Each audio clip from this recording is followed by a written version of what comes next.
Thank you. So we're talking a lot about how to build a culture where everyone can participate. We have an interesting question from the audience here, Don. He says, the Girl Scouts are rolling out a bunch of STEM badges. Do you have any ideas you might suggest for getting more of the non-traditional students involved in STEM programs?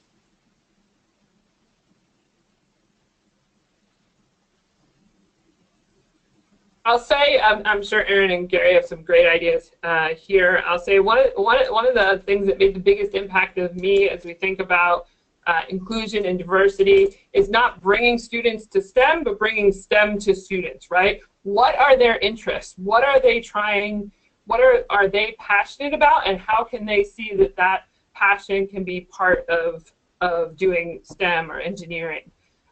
So like we've had a collaboration with the veterinary school at Tufts, right? Because animals are often a passion for some kids, and seeing how you might make assistive devices for a dachshund or a robotic leg for a chicken that's been injured, right? Think differently. Think about, you know, what are their strengths, what are their passions, and how can we get there? You know, as one of my collaborators says, it's, you know, race cars, rockets, and robots are great, you know, for some kids, but how do we think about, you know, art and STEM, animals in STEM, all these other kinds of community service in STEM, different ways of broadening participation is to broaden what the definition of it is. Yeah, and I'd piggyback on that too. I think, you know, we have to, I always try to keep it in the framework of we don't know what we don't know. And so I think a lot of times when kids hear the word STEM, or that acronym, they're familiar with it, but they think more industrial, they think robotic, you know, and then, so I always look at, when I work in middle school kids, most of them say they're gonna be a professional athlete. So they're not thinking STEM. They're not thinking a need for it. So how do we start to build that bridge? Just like Meredith said, you know, so our thing is, it's okay, so we're close to the University of Iowa, and all the gear that they have, all the STEM components and their gear that looks at their hydration levels, looks at their salt levels, and all the gear and, you know, mechanisms that are in helmets now for head-to-head contact, and all these thresholds that trigger off alarms to the coaches all the time. Like, it's everywhere. It's not just in these factories. It's not just these big robots doing, like, it's infused in all these platforms. So trying to bring that exposure.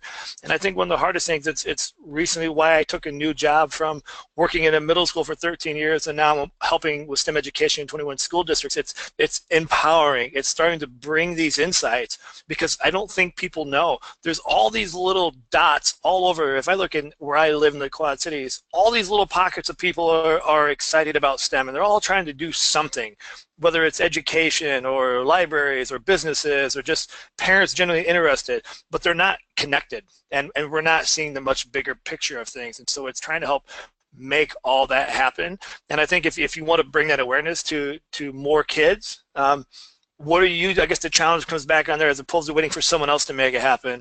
You know, what are you doing? What are you running before and after school to help bring those kids in? Can you start to create little clubs and just start to create these little pockets of movement that all of a sudden, when these kids start getting excited, that all of a sudden their friends want to join, and we all know how that peer pressure could work. And in this case, it's a good peer pressure, get more people involved. How do we get, you know, the girls interested? You know, how do we get, you know, more of the athletes? And so we kind of break down this barrier. It kind of goes back to what Gary was talking about. It's not just about nerds and geeks. You know, this is stuff for everyone, because this is our world. You know, we love cell phones.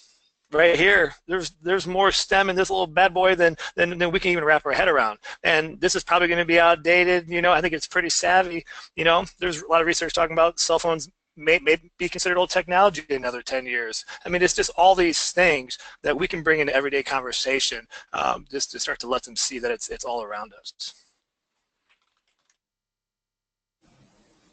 One thing I'll add in there is, you know, making it attractive to a variety of the students is avoiding those right, wrong, yes, no, only one solution types of problems and questions, and focusing on questions where there's going to be a possible variety of answers, or maybe there is no right answer. You don't tell the kids that up front, but let them fail, and getting every kid with the courage to fail, if they don't have the courage to fail and fail forward and take those risks and make mistakes, then they won't continue to take those risks. So you want kids to take risks. You want them to fail forward.